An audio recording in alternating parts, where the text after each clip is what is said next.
Hello, Assalamu alaikum, what's up? I hope you are well. After a long time, I'm back. I am Irfan Bhuya. I want to talk about a new topic that's like to the description of DMRC. So, don't skip a 1 second of my video, okay? তো আজকে আমি যেটা বলতে চাই, তোমরা যারা DMRC কলেজে already choice লিস্টে রাখছো বা রাখো নাই বা সিদ্ধান্ত নিচ্ছ, হিমশিম খাচ্ছ যে আসলে কি আমার জন্য কলেজটা বেটার হবে, কলেজে পড়াশোনা কি আমি কলেজে পড়াশোনার সাথে সামঞ্জস্য রেখে কি পড়াশোনা করতে পারবো, এটা কি আমার জন্য আসলে বেটার হবে কিনা, এই কনফিউশনে যারা আসো তাদেরকে নিয়ে আজকে আমার এই ভিডিওটা। সো এই ভিডিওটা দেখলে আশা করি তোমার সম্পূর্ণ মানে কনফিউশন ক্লিয়ার হয়ে যাবে। সো প্রথমে আমি কিছু সুবিধা বলি এই কলেজে। সেই সুবিধাটা হচ্ছে তোমার সিলেবাস ওরা সম্পূর্ণ শেষ করিয়ে দিবে, যেটা তোমার জন্য একটা বেস্ট বেনিফিটেড। তারা তাদের মতো করে তোমার সিলেবাস অনুযায়ী তাদের মতো করে সাজিয়ে নিবে, সাজিয়ে তোমাকে ডেলিভার করবে। এবং এখানে সবচেয়ে বড় আরেকটা সুবিধা হচ্ছে তুমি তোমার টিচারদের সাথে সরাসরি কম্বিনেশন করতে পারবে, যেটা খুবই অন্য কলেজের ক্ষেত্রে ইম্পসিবল হয়ে থাকে। টিচারদের সাথে কম্বিনেশন হয়ে থাকা, যে তোমার যে কোনো প্রবলেম, ধরো তুমি এখানে একটা টপিক আছে, ওইটা বুঝতেছো না, তুমি সরাসরি টিচারের কাছে একটা পার্সোনাল টাইমে গিয়ে পড়াটা বুঝে নিতে পারবে, এই সুযোগটা তোমার আছে। তারপর হচ্ছে আবার হচ্ছে তুমি অনলাইনে, অর্থাৎ তুমি রাতে কোনো পড়া বুঝছো না, কোনো টপিকে তোমার সমস্যা হচ্ছে, বা কালকে তোমার এক্সাম, কী পড়বা, বা তোমার এমন পড়াশোনা ভিত্তিক যে কোনো সাজেশন বা যে কোনো প্রবলেমস তুমি পড়ছো, সাথে সাথে তুমি টিচারদের সাথে, তোমাদের অনলাইন গ্রুপ থাকবে, মেসেঞ্জার গ্রুপ থাকবে, সরাসরি ওখানে তুমি স্যারদের সাথে কম্বাইন করতে পারবা, যে কোনো প্রবলেম দিতে পারবা। তুমি হয়তো পড়াশোনার পাশাপাশি এডমিশনের প্রিপারেশন নিচ্ছ, যে কোনো প্রবলেম ডিফিকাল্টিস থাকতে পারে, সেটা তুমি স্যারকে দেখাতে পারবা, স্যার থেকে সমস্যার সমাধান করে নিতে পারবা। এই সুযোগটা তোমাকে সম্পূর্ণ দিচ্ছে ডিএমআরসি কলেজ। এই দিক থেকে আমি মনে করি ডিএমআরসির একটা বেস্ট বেনিফিট আছে। আবার অন্য দিক থেকে যদি তুমি চিন্তা, তোমার রেজাল্ট কার্ড যদি কোনো মতে খারাপ হয়, সেটা তোমার অভিভাবককে ইনফর্ম করা হবে, অভিভাবককে জানানো হবে তোমার কি কোন জায়গায় প্রোগ্রেস করা প্রয়োজন, সেটা তোমার অভিভাবকের সাথে কনসাল্ট করা হবে, যদি তোমাকে তারা মেনটেন করতে না পারে। ঠিক আছে? অর্থাৎ একটা অসুস্থ মানুষ যেরকম ঢুকলে এটাকে সুস্থ করে দেওয়া হয়, অর্থাৎ পড়াশোনার মাধ্যমে। কিন্তু এখন তারপরেও এটার কিছু ব্যাড ইফেক্ট আছে, সেটা নিয়ে কথা বলবো এখন। সবচেয়ে বড় ব্যাড ইফেক্ট হচ্ছে তুমি তোমার মতো করে পড়াশোনা করতে পারবে না। তুমি যদি চাও যে তোমার মতো করে পড়াশোনা করতে, তাহলে ভাই সরকারি কলেজ আছে, ওখানে ভর্তি হয়ে যেতে পারো। ঠিক আছে? যদি চাও যে না, আমি কারো আন্ডারে থেকে পড়াশোনা করতে চাই, বা আমি ওইরকম ক্যাপাবিলিটি আমার আছে, বা আমি যে কোনো ধরনের চাপ মেনটেন করতে পারি, অবশ্যই এই কলেজটা তোমার জন্য। এখন তুমি চাপ মেনটেন করতে পারো না, বা কারো আন্ডারে থেকে পড়াশোনা করে স্বাচ্ছন্দ্য বোধ করো না, তুমি নিজের মতো করে পড়াটা গুছিয়ে পড়াশোনা করতে পছন্দ করো, তাহলে ভাই তোমার জন্য সরকারি কলেজ বেটার। সরকারি কলেজ জানতে গেলেও কি না গেলেও কি একটা টাইম ওদের 60% অ্যাটেন্ডেন্স থাকলেও চলে, তুমি সুন্দর মতো বাসায় এসে অনলাইন ক্লাস করে বা যেমনি পারো পড়াশোনাটা করে তুমি ভালো রেজাল্ট করতে পারো। এই একটা প্রসেস আছে। আবার অন্য প্রসেস হচ্ছে তুমি সরাসরি তার আন্ডারে থেকে বা কোনো একটা প্রতিষ্ঠানের সাথে থেকে তুমি পড়াশোনাটা কমপ্লিট করলা। তুমি অনলাইনে বা উদ্বাসে যে কোনো কোচিং সেন্টার আছে, তুমি যদি সরকারিতে পড়তা, এই জায়গাগুলোতে কানেক্ট হতা। ঠিক আছে? এতে তোমার ওরা কিন্তু তোমাকে চাপ দিয়ে পড়াশোনা করাবে না, সম্পূর্ণ পড়াশোনা তোমার উপর। কিন্তু তুমি এখানে পড়লে তোমাকে সম্পূর্ণ চাপ দিয়ে তোমার পড়াশোনাটা ওরা আদায় করে নিবে, এবং তোমার প্রোগ্রেস নিয়ে তোমার অভিভাবকের সাথে প্রতিনিয়ত কনসাল্ট হবে। হ্যাঁ, এটা একটা বিষয়। কিন্তু সবচেয়ে বড় অসুবিধা হচ্ছে রেগুলার ক্লাস করা, 100% অ্যাটেন্ডেন্স, এটা মেনটেন করা খুবই কষ্টকর। আর সবচেয়ে বড় বিশেষ খারাপ দিক হচ্ছে তুমি নিজের মতো করে পড়াশোনাটা করতে পারতেছো না। ধরো তুমি এখন পড়তে চাচ্ছ এই সাবজেক্ট, রসায়নের সাবজেক্টটা, কিন্তু তোমাকে এই রসায়নের সাবজেক্টটা ওরা বলবে তুমি ফিজিক্স পড়ো। ঠিক আছে? কারণ তোমাকে অ্যাসাইনমেন্ট দিয়ে দিচ্ছে, প্রচুর অ্যাসাইনমেন্ট দিবে, অনেক সেকশনে দেয়, আবার অনেক সেকশনে বেশি দিয়ে ফেলে, মানে অ্যাসাইনমেন্টের একটা ভ্যারিয়েশন থাকে। ঠিক আছে? ভ্যারাইটিস থাকে সেকশন অনুযায়ী। সো এটা বিষয় না, মোটামুটি তোমাকে সেকশন দিবে, আমি যদি গড়ভাবে চিন্তা করে থাকি। তো বিষয়টা হচ্ছে এটা। আবার হচ্ছে তোমার রাত জেগে জেগে তোমাকে অ্যাসাইনমেন্ট করতে হবে, মানে অ্যাসাইনমেন্ট হিউজ কাজ থাকবে তোমার। আদার হচ্ছে, আমি আমার এক্সপিরিয়েন্স থেকে বলতেছি। এরপর আমার সবচেয়ে যে বিষয়টা খারাপ লাগছে, এই যে প্রতিদিন আমার অসুস্থ, আমি কলেজ যেতে পারতেছি না, আমি স্যারকে ইনফর্ম করলাম, কিছু হবে না, তোমার গার্ডিয়ানকে নিয়ে আসতে হবে। এটা সবচেয়ে বড় সমস্যা। মানে তুমি অসুস্থ, ওরা স্টুডেন্টদের ন্যূনতম বিশ্বাস করে না। সবচেয়ে বড় সমস্যা। অবশ্য সবার দিক থেকে করে চিন্তা করে, তো এই জন্য এটা, মানে একটা ভালো মানুষও যদি ওখানে চলে যায়, তাকেও কিন্তু টিচাররা বিশ্বাস করে না। এটাতে কিন্তু ভালো যে স্টুডেন্টটা, ভালো যে মানুষটা, সে মানুষটার কিন্তু প্রবলেম হয়ে যায়। কারণ হচ্ছে সে তার সমস্যাগুলা থেকে রিকভার করতে, তোমার 2 বছর যদি তোমার কোনো খালার বিয়া, মামার বিয়া থেকে থাকে, তোমার সম্পূর্ণ নিষেধ এগুলা থেকে তুমি তোমার মানে কোনো বিয়েতে দূর কথা, তুমি অসুস্থ হইলে তোমাকে ওরা কনসিডার করবে না। তোমার গার্ডিয়ান নিয়ে এসে তোমাকে নানাভাবে, তুমি যে রেজাল্টটা প্রিভিয়াস রেজাল্ট করছো, ওই রেজাল্টে খারাপ যে সাবজেক্টটা করছো, ওই সাবজেক্টটা তোমার গার্ডিয়ানের সামনে এনে দেখাবে। আমার সাথে হয়েছে এটা। আমি ফার্স্ট সেমিস্টারে খারাপ করছিলাম একটা সাবজেক্টে, আমি যে সাবজেক্টে খারাপ করছি, আমার গার্ডিয়ানের সামনে আমি 1 দিন 2 দিন কলেজে যাই নাই, বিধে ওই সাবজেক্টটাই দেখাইছে। মানুষের সব সাবজেক্ট ভালো হয় না, কিছু কিছু সাবজেক্ট খারাপ হয়, স্বাভাবিক। আমার কলেজ লাইফে হয়েছে এরকম, স্বাভাবিক, এটা তোমারও হবে। কলেজ লাইফে গিয়ে মনে হয় একটু উত্তেজনা থাকে, কিন্তু যখন প্রথম পরীক্ষা গিয়ে ফেল করবা, তখন বুঝতে পারবা। এরপরে তুমি তোমার মতো করে পড়তে পারবো না, ওরা যেভাবে বলে ওইভাবে পড়তে হবে। তবে হ্যাঁ, তুমি এডমিশনের পাশাপাশি প্রিপারেশন নিচ্ছ, সমস্যা নেই, ওরা কিছু বলবে না। তুমি মানে তোমার একাডেমিক প্রায়োরিটায় বেস থাকতে হবে। যদি এটা বেস থাকে, তুমি বাকি সব কিছু কভার আপ করে ফেলতে পারবা একাডেমিকে। কারণ হচ্ছে তুমি স্যারদের সাথে তোমার যে টার্গেটটা থাকবে, স্যাররা যেভাবে পড়াচ্ছে ওইভাবে স্যারদের কথা মেনটেন করে পড়াশোনাটা করা, যদি এভাবে করতে পারো, তাহলে বেস্ট। তাহলে তুমি পাশাপাশি পাশাপাশি এডমিশনে কী কোশ্চেন দেখবা? অনেক স্টুডেন্ট যেটা করে এডমিশনের সময় মানে একটা উত্তেজনা থাকে যে কী রে, আমি এখন এইচএসসি পাস করিনি, আমার একাডেমিকটা ফিল আপ করিনি, আমি এডমিশনে চলে যাইতেছি। এডমিশন দেখো খারাপ না, এডমিশন দেখা উচিত, কিন্তু সমস্যা হচ্ছে একাডেমিকটা ভালোভাবে বেসমেন্টটা ঠিক না করে সরাসরি মানে গাছের গোড়ায় পানি না দিয়ে আগায় চলে যাওয়া, বিষয়টা হচ্ছে এরকম। ঠিক আছে, মানে গোড়ায় আমি এক লাফে হচ্ছে আগে চলে গেলাম, গোড়ায় না দেখে আমি দৌড়ে দৌড়ে না উঠে এক লাফে আগে চলে গেলাম, মাঝখানে আবার আগে উঠতে গিয়ে আমি পড়ে গেলাম, আমার মাঝখানে আমার হাত পা ভেঙে গেল, বিষয়টা হচ্ছে এরকম। সো এই বিষয়টা ঠিক রাখতে হবে, আগে আমার বেসমেন্টটা ঠিক রাখতে হবে, ওইটা তোমার কলেজ বেস্ট হেল্প করবে। এই জায়গা থেকে একটা বেনিফিট হচ্ছে এটা। কিন্তু আমি তো বললাম এই যে তুমি তোমার মতো করে পড়াশোনা করতে পারবে না, এটা একটা সমস্যা, আর হচ্ছে রেগুলার ক্লাস করতে হবে, এটা একটা সমস্যা। তারপর হচ্ছে আজাইরা অনেক বুংচুং অনেকেই আছে, মানে রুলস আছে, এগুলো মেনটেন করতে হবে তোমাকে, তোমার ডিসিপ্লিনের প্রতি খুবই সচেষ্ট থাকতে হবে, তোমার রেগুলার কলেজ ড্রেস পড়তে হবে, মানে সব কিছু মেনটেন করে একজন পরিপাটি, এটা ঠিক আছে, এটা আমিও রেফার করি, আমিও এটাকে সমর্থন করি।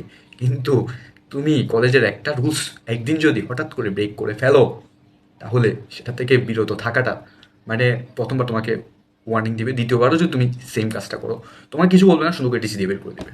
আর তখন তোমার এই যে তুমি 21,000 টাকা দিয়ে ভর্তি হইলা, ভর্তি ফি দিয়ে, পরবর্তীতে তোমার সেটাকে হ্যাম্পার হইতে হবে যে কী রে কী করলাম, এতগুলো টাকা দিয়ে ভর্তি হইলাম, এখন আমাকে বের করে দিল। ঠিক আছে, এটা তখন, এটা এখন বুঝবা না, আবার তখন মনে হবে যে বের হয়ে যায় বের হয়ে যায়, কিন্তু টাকার একটা বিষয় দিয়ে আছে, তোমাকে অন্য কলেজে গিয়েও অনেক টাকা দিয়ে ভর্তি হইতে হবে। ঠিক আছে, সো কোনো গার্ডিয়ানই চাইবে না, কারণ হচ্ছে অনেক টাকা তো ভর্তি ফির সময় নিয়ে যাচ্ছে, তোমার এক বছরের সমস্ত খরচাপাতি যা আছে। ঠিক আছে, আশা করি আমি বুঝাতে পারছি। তো ভাই অবশেষে বলবো তুমি ভালো জায়গায়, অবশ্যই এখানে থেকে ভালো জায়গায় চান্স পায়, অনেকে চান্স পাচ্ছে। হ্যাঁ, তবে সে পরিমাণটা কম। যেমন এ প্লাস পাইলো হচ্ছে 1500 জন, কিন্তু চান্স পাইলো কত? 400 থেকে 500, মানে ম্যাক্সিমাম 500 বা 600, 500 এরকম, 500 এরকমই যায়। তো হিউজ পরীক্ষা দেয়, কিন্তু পরীক্ষা দেয় তো মানে পরীক্ষা দেয় তো 2000 2300 400 এরকম, কিন্তু A+ পায় 1500 700 600 এরকম।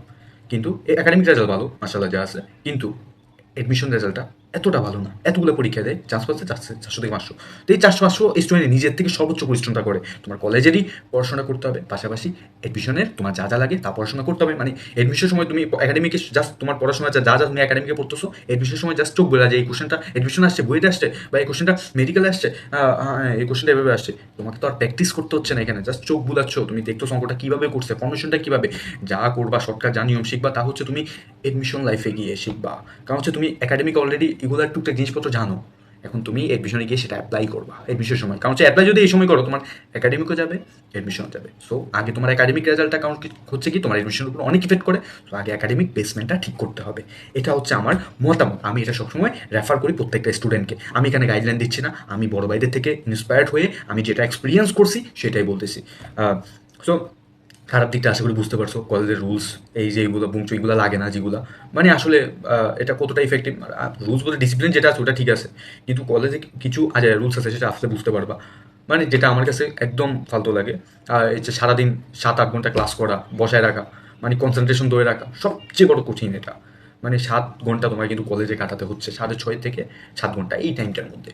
সো এত হিউজ একটা টাইম তোমায় কোচিং সহ কাটাতে হচ্ছে, কোচিংটা করা তোমার বাধ্যতামূলক, এটা তোমার করতে হচ্ছে। হ্যাঁ, কোচিংটা কেমন ইফেক্টিভ, কোচিংটা আসলে কিছু ক্ষেত্রে ইফেক্টিভ, কিছু ক্ষেত্রে আবার ইফেক্টিভ না। যেমন আমি মনে করি কোচিংটাতে এই জায়গাটা রাখা উচিত যে যার যে সাবজেক্টের সমস্যা সে সেই সাবজেক্টটা নিয়ে কোচিং করবে, এই জায়গাটা যদি রাখা যাইতো তাহলে বেস্ট হতো, কিন্তু তারা বাধ্যতামূলকভাবে প্রত্যেকটা সাবজেক্টে কোচিং দিচ্ছে, এই জায়গাটা একটা খারাপ দিক আছে, এটাকে আমি রেফার করি না, এই জায়গাটা একটু ইমপ্রুভ করলে আরও বেটার হবে। এটা কলেজ প্রশাসন নিবে, এটা আমার ব্যক্তিগত মতামত। যাই হোক, তো কথা হচ্ছে এতটুকুই, আমি আর বেশি কথা বাড়াবো না। আমার আশা করি যে কোনো ধরনের কনফিউশন আমি আশা করি কমপ্লিট করতে পারছি, আরও অনেক কনফিউশন তোমাদের মধ্যে থাকতে পারে, অনেক কিছু জানার থাকতে পারে, আমার ইউটিউব প্লে লিস্ট আছে, দেখতে পারো, যেটা প্রয়োজন আমি দিয়ে রাখছি। আমার এখন এক্সাম চলতেছে, তাই আমি হয়তো রেগুলার ভিডিও আপলোড করতে পারতেছি না, কিন্তু হয়তো ওই যে কমেন্টে রিপ্লাই হয়তো আমি করতে পারতেছি না, রিপ্লাই হয়তো আমার ছোটো ভাই করতেছে। আমি একটা কথা বলি, এই ডিসক্রিপশনে একটা নাম্বার থাকবে আমার এক ছোটো ভাইয়ের, ওই ছোটো ভাই হচ্ছে কলেজে পড়ে, তোমার আমার জুনিয়র 26 ব্যাচের স্টুডেন্ট, ওর কাছে তোমরা মেসেজ দিতে পারো, ও যে কোনো ধরনের তোমাদের সমস্যার সমাধান ও করে দিবে। ঠিক আছে, মানে আমি আশা করি এটা কেন করতেছি, আমি যখন নতুন আসছি, আমি তো বাইরে থেকে আসছি, নতুন যখন এখানে আসছি ভর্তি হই, তখন আমি এই জিনিসটা ফেস করি যে এত বিষয় দিয়ে আমি কিছুই বুঝতেছি না একটা বিষয় সম্পর্কে, তাই জানা না জানা, তাই তোমাদেরকে জানাই দিলাম।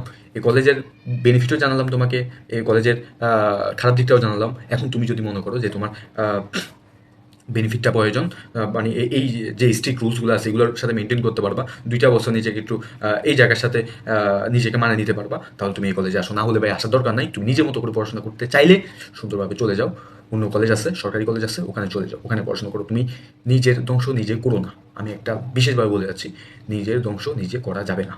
কারণ হচ্ছে তুমি যদি মনে করো যে তুমি নিজের মতো করে পড়াশোনা করতে পারো, তুমি এখানে আসলে বড় মারা খাবো ভাই। এখানে আসলে তোমার লাইফটাই শেষ হয়ে যাবে। তোমার জন্য অবশ্যই তুমি তোমার জীবনের সবচেয়ে ভুল পদক্ষেপটা নিচ্ছ। কিন্তু হ্যাঁ, তুমি যদি মনে করো না আমি তো এটা করতে পারি না, আমি তো আমাকে ভালো, তুমি তোমাকে ভালো করে চিনো যে তুমি কোনটা রেফার করতেছো, যে আমি এখানে কারো আন্ডারে থেকে পড়াশোনা করে আমি ভালো করতে পারবো, তাহলে অবশ্যই তোমার জন্য এটা অবশ্যই ইফেক্টিভ। আশা করি বুঝতে পারছি। আমার ভিডিওটা একটু লং হয়ে গেছে, কিন্তু আমি যেহেতু বেশি কথা বলছি, মানে এটা নিয়ে সম্পূর্ণ কনফিউশন দূর করার জন্য ভিডিওটা। আর কথা হচ্ছে ওইটা, তুমি এখন নিজেকে বুঝাও যে তোমার যদি ফার্স্ট এখন হয়ে থাকে, মানে ফার্স্ট সিলেকশন যদি না হয়ে থাকে, সেকেন্ড মানে তুমি যদি না দিয়ে থাকো, যদি তোমার মনে হয় যে না আমি একাডেমিক আগে ভালোটা করতে চাই, তাহলে একাডেমিকের জন্য বেস্ট একটা কলেজ, কিন্তু সেদিক থেকে যদি আমি ভালো করতে চাই, তাহলে অবশ্যই এখানে আসতে পারো। আর হচ্ছে অ্যাডমিশনের ক্ষেত্রে ওরা তোমাকে সর্বোচ্চ হেল্প করবে, তুমি পার্সোনালি ওদের সাথে কমিউনিকেট করতে পারবা, এটা তো আমি বারবার করে বলতেছি। আর হচ্ছে যেটা বলতে চাচ্ছিলাম ওটা শেষ করে নিই, এখানে ডিসক্রিপশনে নাম্বারটা দেওয়া থাকবে, হোয়াটসঅ্যাপ নাম্বার, ওখানে ওর সাথে কানেক্ট হবা, কানেক্ট হয়ে যে কোনো ধরনের কনফিউশন দূর করে নিতে পারো। যে কোনো ধরনের সমস্যা, ও কলেজে পড়তেছে, তোমার যদি হোস্টেল লাগে, ম্যাথস লাগে, আর আমার হোস্টেলটা রিভিউ করছি, তোমরা চাইলে ভিডিওটা দেখতে পারো, ডেসক্রিপশনে তাও লিঙ্ক দিয়ে রাখবো আমার হোস্টেল রিভিউ।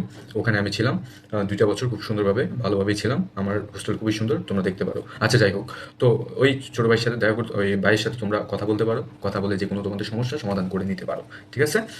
কোনো কনফিউশন থাকলে ওকে জিজ্ঞেস করবা, যে কোনো কনফিউশন ওকে জিজ্ঞেস করবা, ও অবশ্যই তোমাকে আনসার দিবে, রিপ্লাই দিবে, ঠিক আছে?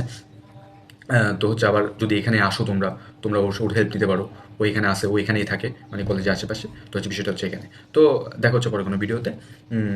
আমার জন্য দোয়া করবো, আমার সামনে পরীক্ষা, এডমিশনের জার্নি শুরু করবো কিছুদিন পরেই।